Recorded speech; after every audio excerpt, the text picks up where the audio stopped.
This is a Guide Your Light Network production, creating podcasts with purpose. Hey you, welcome back to the podcast. Just before we jump in, I wanted to let you know about something exciting I have been working on. As you might know, I'm incredibly passionate about helping people to find and share their voice, especially if their voice is one that aims to create positive change in others' lives. So I've been working intentionally to bring that mission to life, and I have launched a podcast network with purpose. It is called the Guide Your Light Network, that features podcasts and voices that inspire, educate, and transform listeners. And we have a library of podcasts that are part of our network that truly embody that mission, and we are looking for more.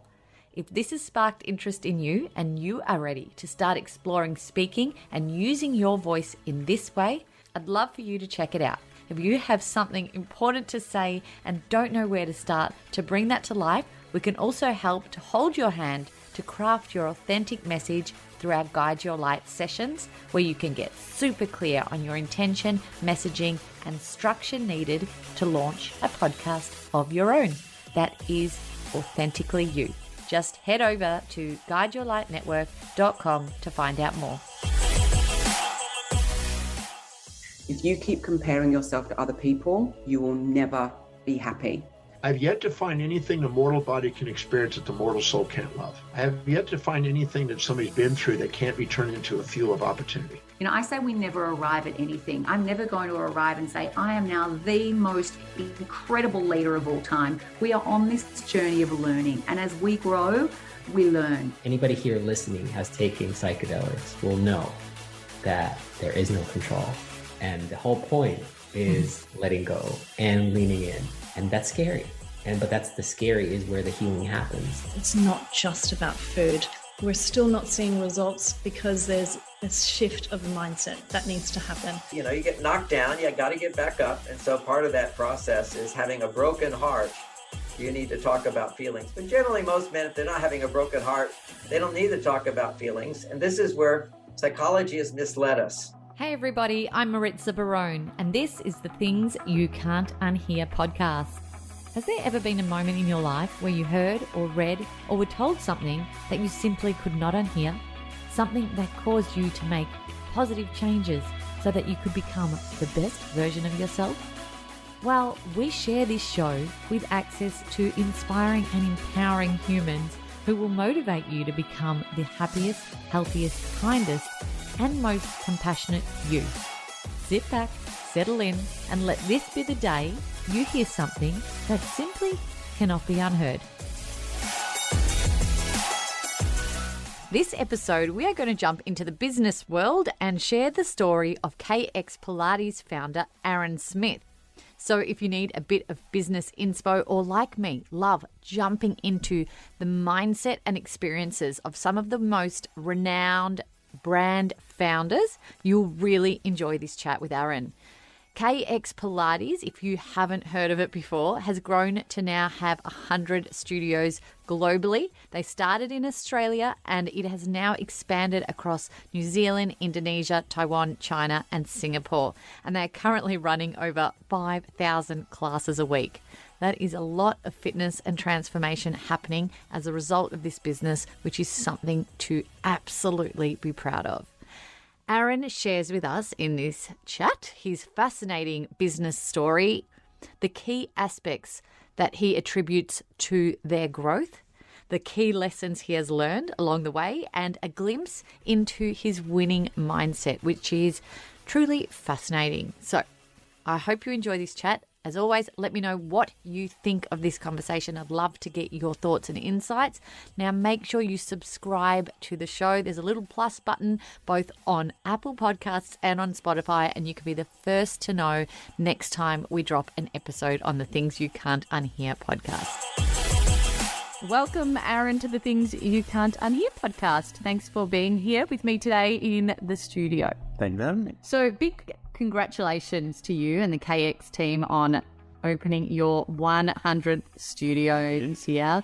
Where was that? Tell us all about that milestone. Yeah, look, it's super exciting. Planning out where the next couple of studios were, we kind of knew what studio that would be and where it would be. So to be the Noosa studio, which my wife Annie and her really close friend Jody opened, was really exciting. But no, it's a really impressive and exciting milestone for the brand. We've been working really hard towards it. Obviously, COVID was hard for the business. It really only took until like last October until things were back to pre-COVID levels. So it was as hard as COVID was last year, the 10 months coming out of COVID were also really difficult to get everyone back into the swing of things and consumer confidence back in the market. So then, 6 months on from there to hit 100, it's cool. 6 months on. Yeah, look, COVID was not a fun time for hospitality or gyms or anyone like that, particularly who had in-person contact as the thing. Yeah. But, congratulations on navigating your way through that. I mean, it's important to revisit those COVID times. I don't like focusing on it too much because I feel like we've moved on and you're thriving now and it's fantastic, and hopefully that's behind us and the lessons that we needed from that have been gained. But for someone listening today who is potentially in the shoes you were maybe 12 years ago, you're a relatively young guy. You have achieved all of this success over this period of time, and, it's great. But if they're sitting there and they're listening and, wanting to hear how you started out and, they're potentially thinking, I could do this. How did he do it? So I'd love to hear how you sort of started out on this KX journey in particular, and maybe a little bit about the pathway of growth as well. So I did a science degree. I majored in exercise physiology, pharmacology. I'll actually rewind a little bit before. Growing up as a teenager, I was very, very sporty, but I had a compulsive eating disorder. So I would literally play 5 games of basketball a week and football, and winter I was skiing and snowboarding with my family. So I was always really, really active. But when it came to food, I think being the youngest of 5 and my mother being a home economics teacher, and also probably the comfort of my mother would be eat. Right. So then when I grew up old enough to probably make decisions for myself as a teenager, I always chose to still comfort myself when I was, riding those highs and lows as you are as a teenager. And then mum would top up the pantry again. Right. So it was just my pantry was famous with my friends. It was as soon as you entered the house, and it was just full of rubbish. So I would absolutely smash, I could hit 2,000 calories in 15 minutes eating. It was crazy. And then obviously the cycle began, because then you'd feel like rubbish from it, you'd get guilty, and then you'd wake up the next morning and do it all again, kind of thing. So it was probably only when I hit 17 years old when I kind of had enough. I had a knee reconstruction, blew me out to 104 kilos. I was probably in the early 90s when I got injured. And then my mum, funny story, my mum had to restuff the couch after I got up of 3 weeks when I could start walking again, which was fun. So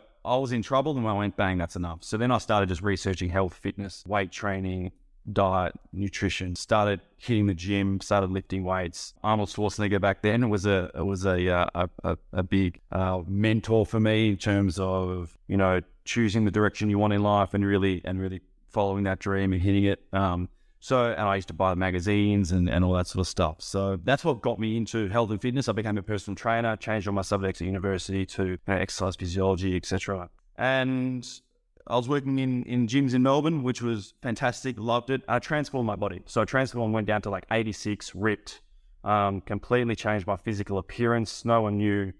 I went to my 10-year reunion and no one knew who I was. So not only did my body change, my looks changed. As a person as well, I was growing up, I was always the best friend, never the boyfriend. All of a sudden, girls started noticing me, my confidence came up, and I really just put everything in my life completely changed at that point because of fitness. I was in the gym 6 days a week for a couple of hours. All my friends I was hanging out with were, lifting with me, and that was kind of my world at that time. So I became a personal trainer, and again, I did what I loved, but personal training was very saturated at that time in Melbourne, and I started traveling. So as I said, a huge snowboarder, went over to Colorado. I was there back and forth for a couple of years, and then London. And to be honest with you, Pilates was just something that physiotherapists did in Melbourne at that time. But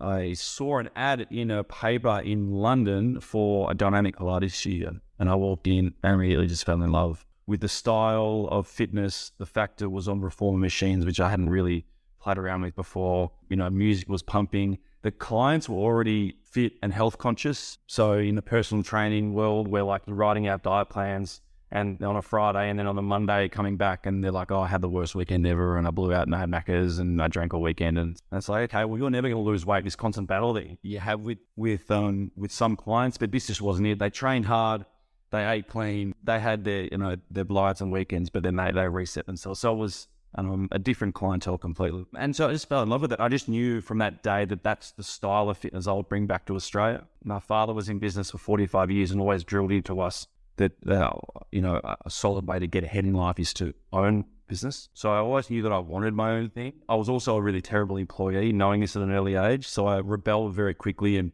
I wouldn't say many of my managers ever liked me in my previous roles. And I didn't probably in jobs for 6 to 12 months and then ran away and did something else. So I was always going to be on my own. And then, so that was kind of it. I was there for 3 years. I built up to the head trainer in that studio. I also watched that studio grow into multiple studios over there, and our trainers became competition to our business over in London because our boss at the time didn't want to partner with anyone, which was to her demise, unfortunately. And then, I came back to Australia in 2009. I was 20 grand in debt to my dad. He was paying off my travel credit card and didn't realize how much all added up until we got back. And we sat down and we were both surprised. So I started working I went back to like the gaming and the bar world, which I was doing pre-personal training because I knew that I didn't want to go back into fitness until I had my own thing. I lasted 3 weeks and then sat my dad down and said, right, this is my dream. This is what I want to do. And really luckily for me, we were in his business banking manager office the next week, and he was putting his signature down for my first loan of $130,000. And 6 months later, KX Pilates was born, and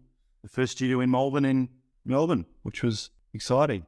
Wow. Yeah. What a journey. What did it mean for him to believe in you at that point and back you? Everything. The signature that was, what was linked to his signature as collateral was our family beach house that they bought when I was born, and I'm the youngest of 5, so the pressure was on not to fail. Right. Of course. But no, I mean, my parents have always been exceptionally supportive of me and the decisions that I've made over my life at that stage. And just to him to back me was pretty incredible. I think, again, having that underlining spirit that he always wanted me to be in a business, and also know that I was 25 at that stage. I was 26. So I'd lived my life. I'd been a kid. I'd grown up. And now it was time to come home. I actually left the girl I was seeing in London to move back. So I literally just left my life there because I knew that was it. It's time to go home, work hard, and put my roots down. I think he saw that as well. Saw the success that it had in London when I was working there. And was the big dream always to go big?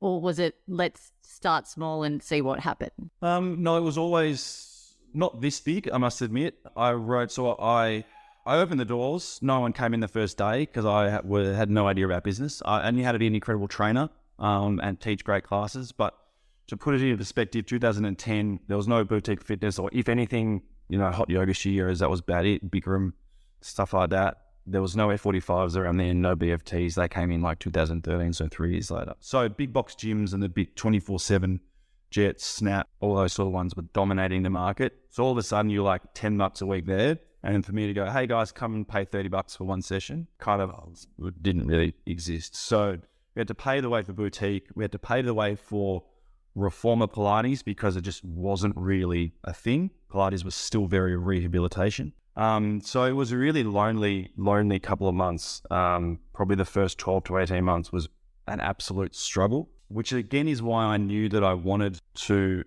grow it with franchise partners as well, because I didn't want to be that lonely. Like, I was really lonely for the first 12 months. I was really lucky. I came home every night. My dad would wait up for me, and my mum would help wash the towels and have dinner waiting, and they really supported me. I drove my dad's car for the first year and a half. He lent it to me. I paid myself $200 a week. So it was a real grind. But when I actually only started franchising in 2013. So I was 3 years of proof of concept. The second year in, I started to make a little bit of money.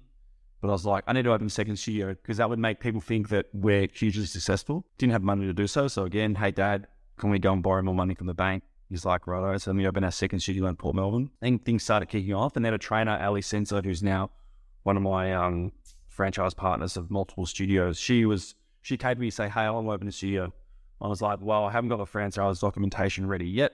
It's a couple of years off, but if we open a studio together, I'll basically open the doors and do the build and counsel and leasing and all that sort of stuff, and you run the day-to-day and the management of it. And that worked really well because she was a great trainer. At the time, she was dating someone at Melbourne Storm, so she was a Richmond socialite, walked down Swan Street in Richmond and kind of just knew everyone's. And the business at that stage as well, studios were making money, and the name of KX was getting out there. So I wasn't, what is KX? It's like, awesome, it's in Richmond now. I don't have to go all the way to Malvern or Port Melbourne to do it. So that was really cool. So we opened 3 studios together in 12 months. Richmond's cash flow positive in 4 weeks, which was awesome. The studio was full. So that was kind of the proof of concept done. And then, yeah, the franchising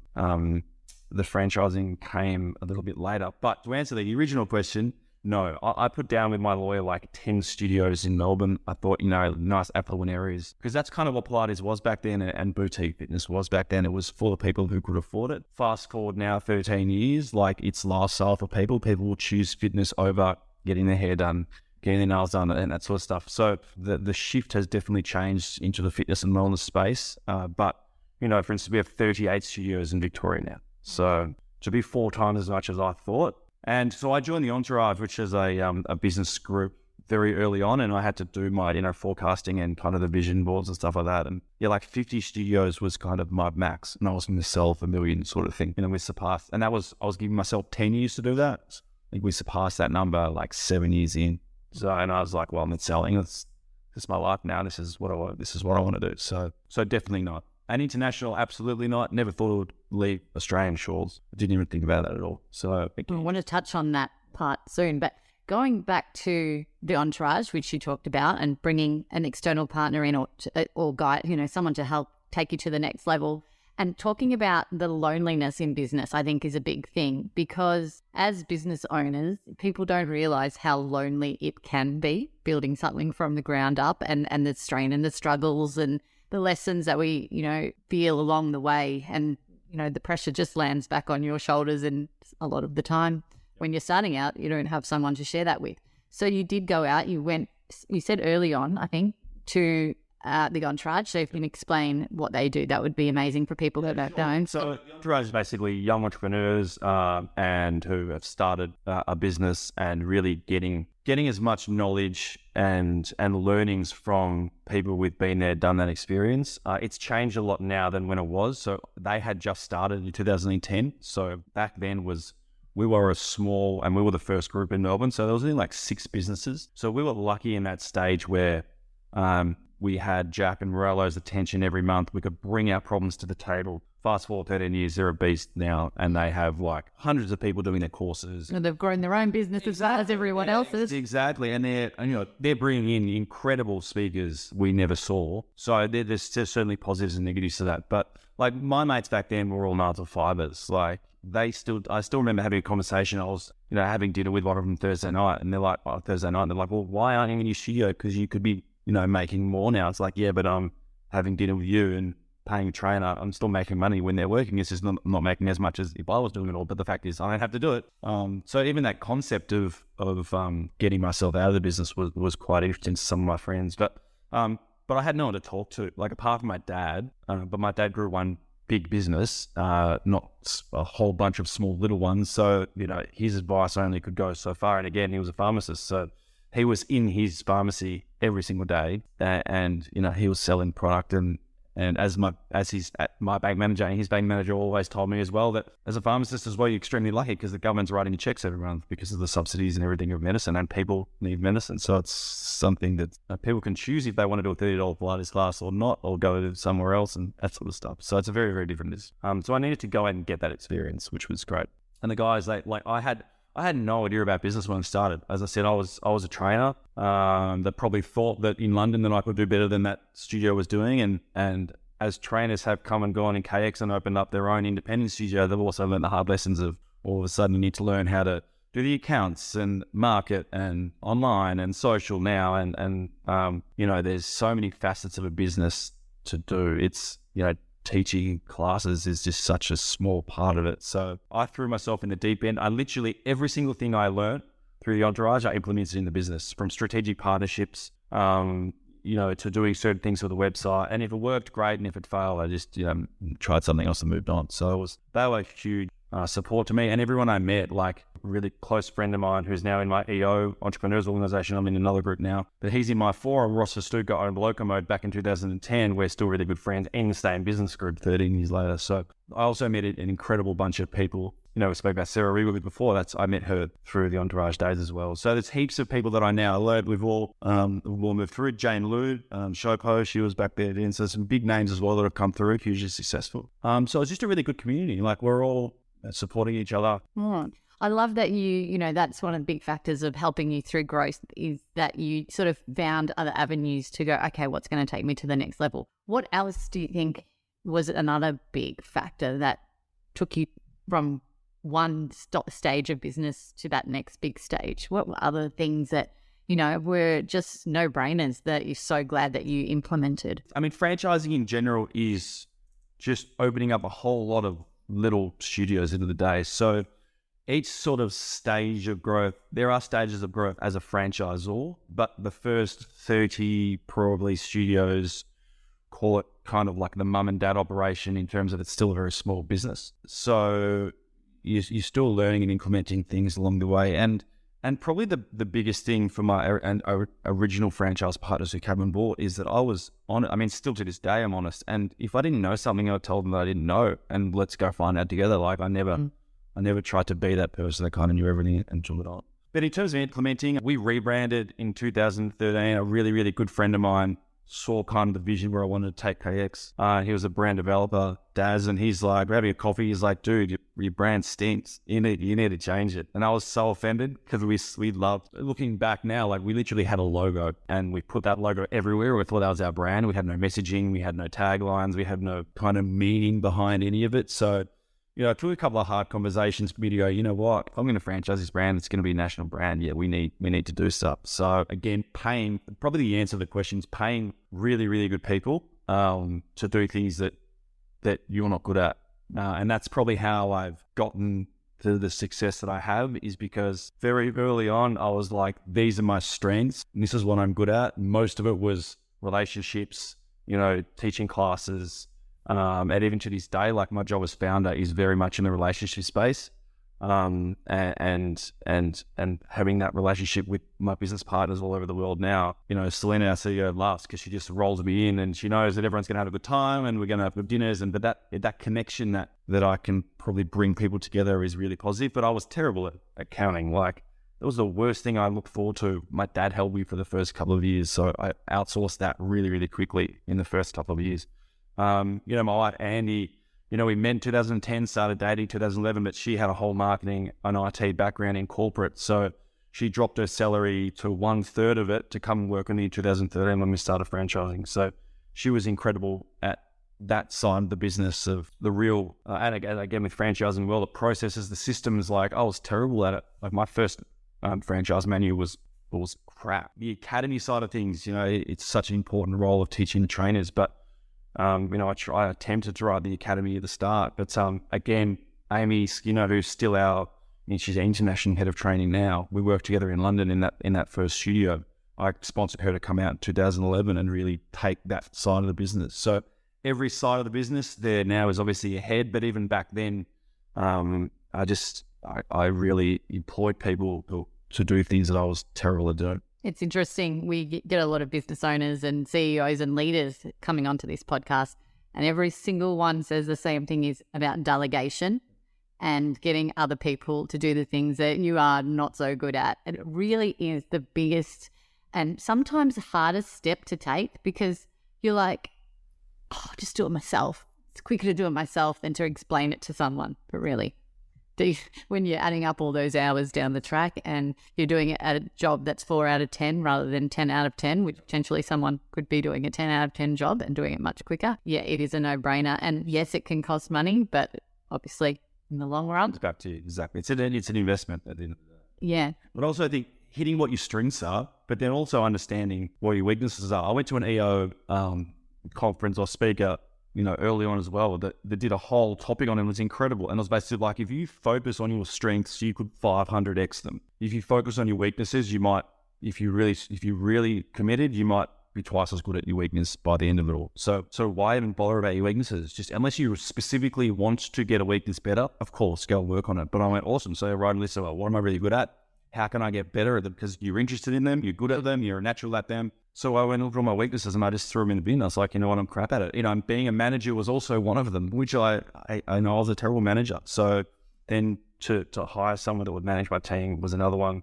I ended up thinking that I was a terrible CEO, and I didn't enjoy doing it, which is why now Selena runs a business and it's nearly 5 years and she's incredible. So, you know, you really need to see what you're good at and focus on it. We've all got those shiny jobs in our, you know, those tasks in our role that, you know, the ones that you don't feel like work, right? They're the ones you're like, I could do this all day long, but really I need to be doing the accounting and that's just draining my energy and my life. Yep. Yeah. Well, I want to get to know you on a bit of a deeper level personally. So what are your personal beliefs and values? Have you ever jumped into any personal development work yourself?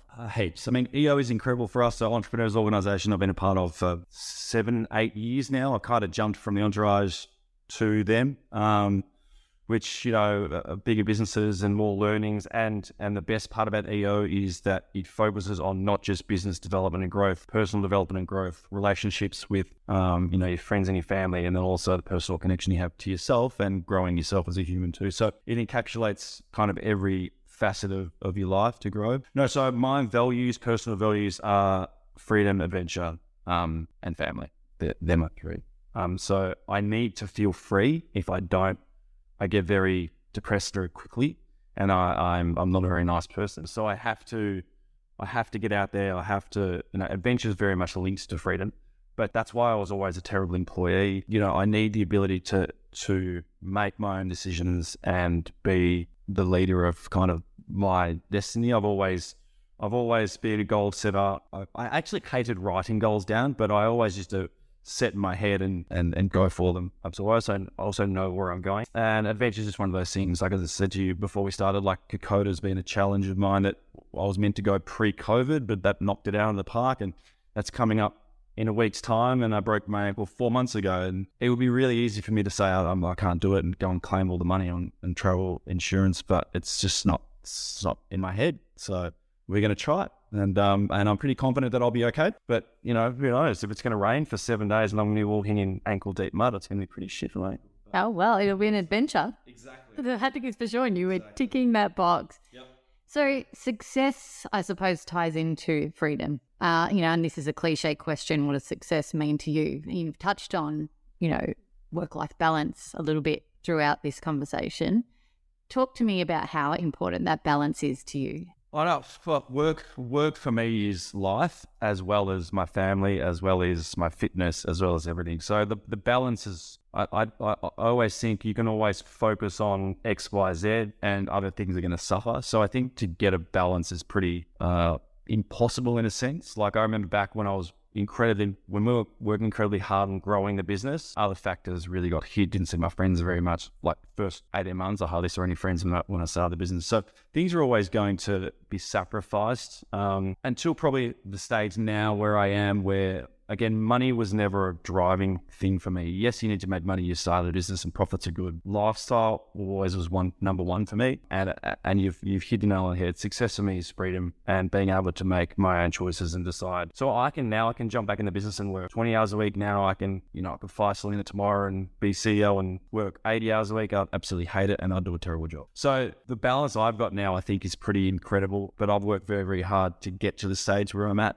Yeah, but again, I sacrificed the money to bring in Selena 5 years ago so I could spend more time with my family. So, you know, she gets paid very well, works exceptionally hard. I get paid less, work anywhere near as much as that sort of role would entail. So, but that was a choice that I made and that I wanted to make. And it's probably because money's always been secondary to me. Like, I can live off not much, but it's nice to have money. Do you know what I mean?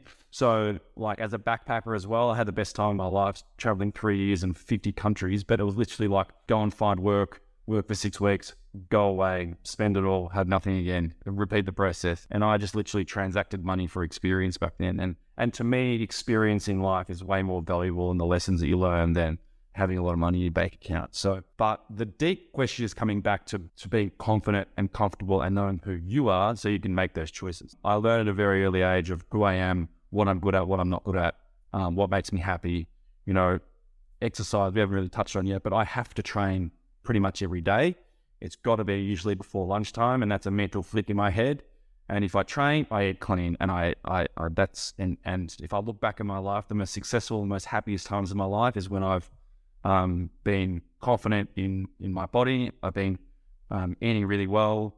I've been, alcohol has been restricted, and also success comes from it, confidence comes from it, and everything on that. So if you kind of work backwards to go, if I'm really stressed or having a shitty day, or I go, right, what do I need to do? I need to go for a run. I need to go to the gym.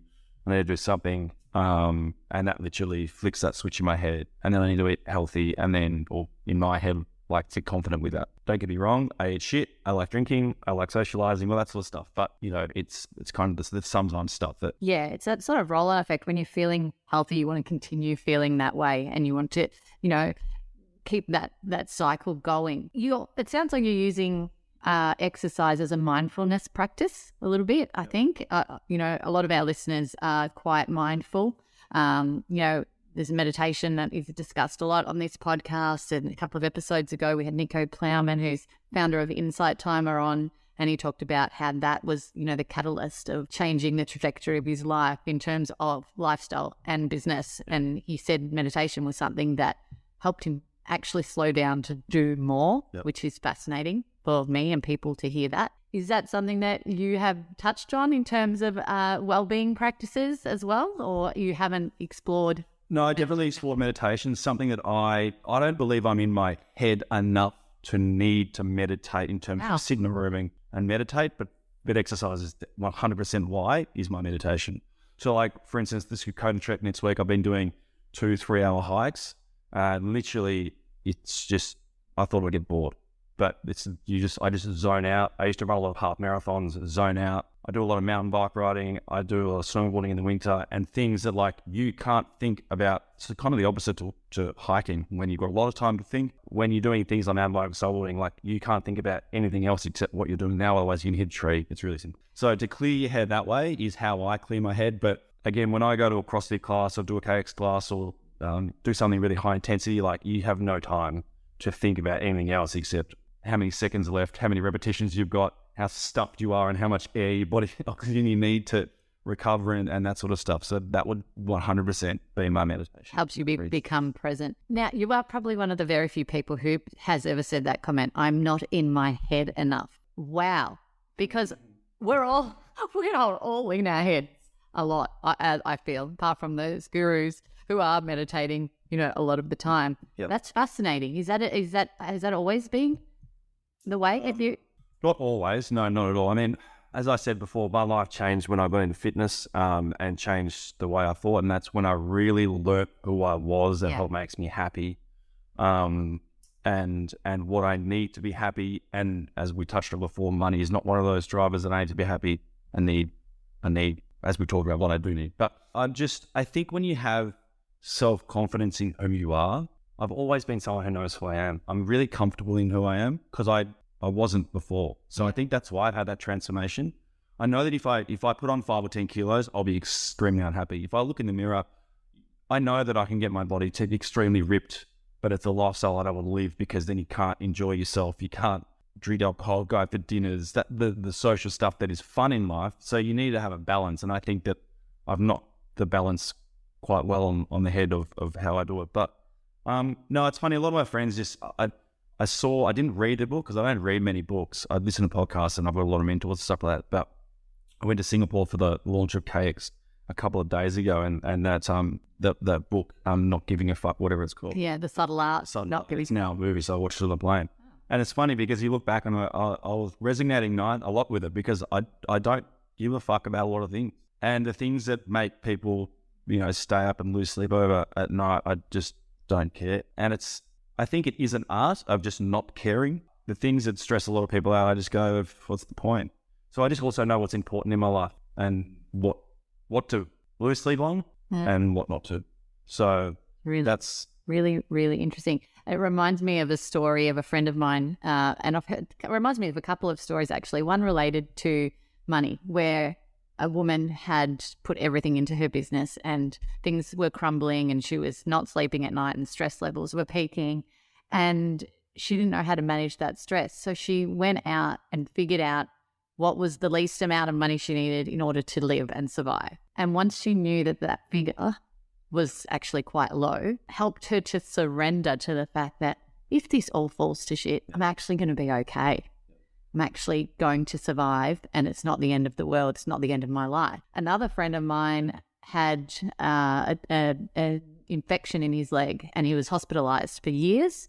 He was going to lose his leg potentially, and it was looking pretty likely that was going to happen. Struggling to cope with it, went out, asked to get out of the hospital, and started talking to people who had a leg amputated and wanted to know about their lifestyles and how they lived and how it affected their lives and if they were happy and all of that information. And he lost all the fear around potentially his leg. He didn't lose his leg in the end, and it all worked out well and he's back to optimal health. But it's about letting that fear drop off and surrendering to whatever might happen. And like you said, you've backpacked before. You know that you can live like that if you want to. So if the money goes away, you'll be okay. But that was the funny thing about when I started KX, because 10 years time, if it was going to fail, I was just going to go back to Colorado and be a ski bum. Yeah. Because I knew that was an awesome life that I'd lived before. Or I was going to go back and get an amazing chalet and invite my friends, my band, which I ended up doing because of the success of KX, which was great. So A or B was still great for me, but it was just different scenarios. It's the lessons as well. And don't get me wrong, it's really easy for me to say, oh, it's super easy. It's not. And life's fucking hard. And I've been through that many ups and downs and that many failures that, like you touched on your friend and finances. Like financial stress, I think, is one of the, if not by far in my experience, the worst feelings in the world. So like, I've been in debt. I've had people chasing me money. You wake up going, how the hell am I going to pay X, Y, Z off? It's a horrible experience. Thank God that happened to me pre-kids, because with the responsibility that I have with kids and family now and all that throws up a new spanner in the works. But that's something I never want to experience again. So even now, like we were looking at, we bought up here a couple of months ago. We sold a house in Melbourne and I was like, cool. Hey, bank, how much are you going to give us? So the bank's like, here's the figure. I'm like, oh, that's a nice figure. That can get us a nice house. And so we all started to look at those house figures. But then it was only like 2 or 3 houses in that I was like, are we going to enjoy like our lifestyle when we're paying this mortgage off? So I did all the budgets and everything with my wife, and I went, you know what? This is going to be really, really shit, and we're going to be really, really stretched. And so I don't want to do it because I don't want to feel that way anymore. So I went, okay, that's cool. Well, instead of being in a nicer suburb where we live, we dropped back a suburb, which is only like 4-minute drive away. All of a sudden the house drops a hell of a lot less. The land size increase. The houses aren't as nice, but A, I'm happier.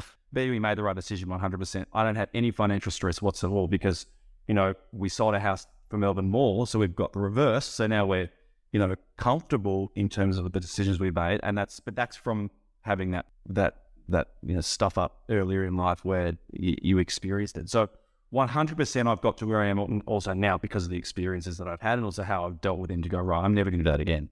It's really a bit simple. So it's, you need to, not only do you need to experience life, but you definitely need to learn about it and not repeat, because I also see a lot of people repeating their previous mistakes they've made and just like, come on, that's what it's there for. Learn from it, grow from it. One of my biggest mottos is just be a better person tomorrow than you were today. You have to get forward. You've got to grow. You've got to develop. You've got to learn. So, and that's also the basis of KX and chaining for the better. And it's, my beliefs as well are ingrained into the company's beliefs as well. So it's all linked. You'd be pleased to know that I have become a KX Pilates member in the last 3 months. Hence the guns. Yeah, right. Very good. Yes. Yeah, so they work you so hard there that you can't actually lift your hands to wash your hair. So Malula bar. Yeah, fantastic. So, happy to advocate for any Pilates classes in the KX realm for sure. But with the final question for this interview today, this conversation, which I've enjoyed very much, thank you, is on the topic of the title of the podcast, Things You Can't Unhear. Has there been something that you've heard in your life journey or business journey that maybe a book, that you read? Well, you don't read many books, but maybe a podcast that you listen to. Now, with pre-kids, I used to read a lot of books. Maybe a conversation, anything that you've heard that sort of stopped you in your tracks a little. I've got two for you, because I do love what a great topic of a podcast, because, we touched on, I've got to read it because it's long, but we touched on. And you're lucky, Aaron, because I actually prepared you with this question. Usually I just throw it at people and they're like, hang on, this is a very... I've got my business one, which is easy because it's in my head literally every second of the day. But as I said, I changed my life completely when I was coming out of fitness and losing weight, etc. And I said, at that stage, Arnold Schwarzenegger was a very big mentor of mine, because looking back, I mean, he's made his mistakes in life as well now, but looking back as like an 18-year-old guy, he everything he wanted and his vision, he went and sought after, and he worked extremely hard to get what he wanted. And obviously being one of the best bodybuilders in the world, and back then I was pretty obsessed with fitness and bodybuilding. But he's got an incredible quote that changed my life back then, and it goes like this. It says, when your vision is powerful enough, everything else falls into place. How you live your life, your workouts, what friends you choose to hang out with, how you eat, what you do for fun. Vision is purpose, and when your purpose is clear, so are your life choices. Vision creates faith, and faith creates willpower. With faith, there is no anxiety, no doubt, just absolute confidence. Oh, that's brilliant. And now can you please do that in his accent? I love that quote. There's so much in that, and it makes complete sense. It's, that circle that you surround yourself, those visualizations, it's goals in a way of like, what's the end goal? Where am I headed?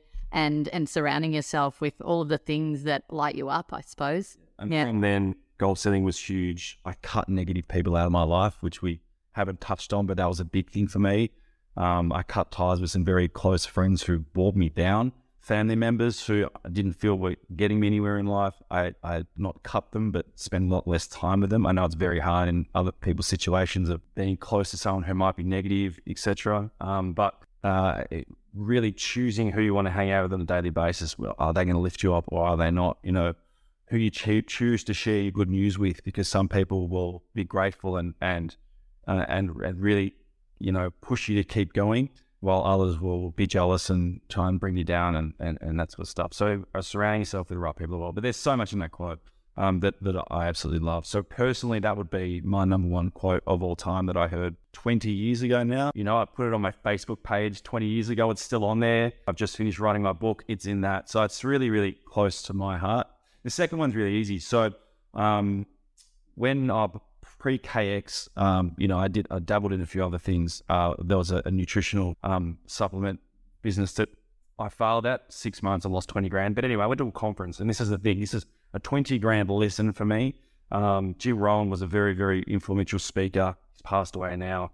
But I saw him in Las Vegas when I was 18. And his quote was, care more about your customer than you do about the money you make from them, and you will be successful. And I think about that every single day in business. And that's why I'm in service now, in the service business. The KX, we talk about the experience of KX Pilates. So people come for the workout, but they stay because of the experience and the community and how they belong. So it's really powerful to know how you can look after someone, and the money will then come. And that is, I think, 99% of my franchise partners would think the exact same way.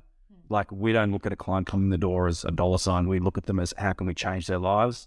And it's just great that we can make a career out of it. Brilliant. You know what? So much of this has resonated with me. It's weird. I see a lot of myself in you. The good and the bad. No, just kidding. But I can wholeheartedly agree, looking at my business, Guide Your Light, which is a podcast network, that I definitely do that too. It is the change and the transformation within my clients and the people on the network that I'm passionate about, not the dollar signs that come through the door. So hopefully we'll have this, expansive growth just like you did. Absolutely. Thank you so much for all of your time today. I feel like there's another episode in here somewhere that we can potentially have down the track. It's been great. Yeah, I've really loved every moment of it. Tell me a little bit about the book that you've written and where people can find you. Well, this is a little bit of a pre-release. I haven't released it yet. I've been writing it for 6 years. I actually stopped writing it when COVID hit, or before COVID actually. Actually, I'm probably writing it for longer.